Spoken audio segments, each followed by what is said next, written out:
Bəlalar çoxaldıqca mən sual verməyə başladım. Dedim ki, Allah məni niyə bu qədər yandırır? Məyər Allah mənim düşmənimdir? Məyər məni şeytan yaradıb? Allahı kimsə məcbur edib məni yaratsın? Özü yaradıbsa, məni sevməsəydi yaratmazdı. Sevgidən başqa yaradışıma bir səbəb tapmadım. Və gördüm ki, o məni sevir. Çünki kimlərdə mən sevgi görmüşdüm? Bütün analar, atalar ki, övladlarını sevir. Varlıqların hamısında gördüyüm sevgini o ayırmışdı.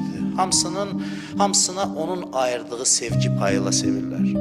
Düşündüm ki, bütün bu sevgiləri bir yerə toplayanda hamısı Allahın sevgisinin 1%-ni belə eləmir. Mən anladım ki, Allah məhəbbətin özüdür, sevginin özüdür və sevgi ondandır.